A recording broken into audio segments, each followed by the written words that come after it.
Is pleasure equal to happiness? Most people are confused between pleasure and happiness. Happiness is not pleasure. Happiness is much bigger. Pleasure is just a speck of happiness. When are we going to reach that state of eternal happiness? Of course, if you go on a ride in this shikara, you will be happy. Of course, if you go into that small restaurant there and have a hot Maggie, you will be happy. Of course, if you go up to the top of the mountain and jump in a paragliding, you will be happy. But these are momentary pleasures. They release in the body what is called dopamine. Dopamine is a hormone that gives us a kick. Dopamine is a hormone of pleasure. And people don't understand that dopamine is not serotonin. Serotonin is the hormone of bliss and peace. When you have serotonin in your body, you are in a state of eternal happiness. You're in a state of contentment and fulfillment.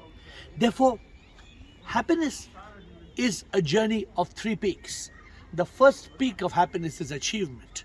Achievement is success, name, fame, wealth, money, dopamine. Achievement is dopamine. But if you go to the second peak of happiness, the second peak is fulfillment. Fulfillment is serotonin. Therefore, it's up to us whether we want to live a life of pleasure or we want to live a life of happiness. But remember this, pleasure is momentary. A little child wants to have an ice cream, it's momentary. You want to have a pizza, it's momentary. You want to go boating in a lake, it's momentary. But there is divinity in bliss and peace. There is the joy that lingers on, because dopamine is a flash. It comes, it goes. But serotonin creates that state of bliss and peace. It lingers on, you enjoy it. You can have a beautiful memory that is because of serotonin, because of the fact that pleasure doesn't disappear. Material pleasures and fun don't last for long. But my dear friends, while we must understand the difference between these 2 hormones, dopamine and serotonin, the difference is being this, that dopamine gives you pleasure and serotonin gives you real eternal happiness.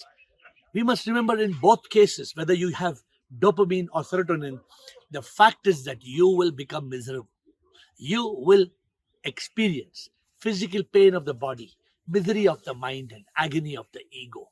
We all experience aches and pains, and we experience fear and misery and stress and anxiety and depression and the agony of the ego, anger, hate, revenge, jealousy. We face all of it. But the point is this, is there a way to the third and ultimate peak? You climb from peak to peak to peak. You climb the ultimate peak of happiness, and that is above achievement and fulfillment. It is enlightenment. In that neither do you need dopamine nor do you need serotonin. You don't need these hormones because you go beyond the body, mind, and ego. You realize that you are the divine soul. And the moment you realize that you're the divine soul, you are liberated from the suffering of the body, mind, and ego. You experience a state of eternal happiness, of divine love and everlasting peace. Do you want to reach that state? Then go on a quest. Go in a quest, not just to find out the difference between pleasure and happiness. Go beyond the dopamine pleasure and the serotonin happiness into Sat Chit Anand.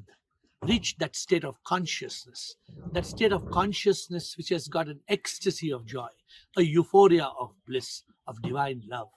A state of consciousness where the mind is still, there are no thoughts. And in that state of thoughtlessness, you're in a state of everlasting happiness.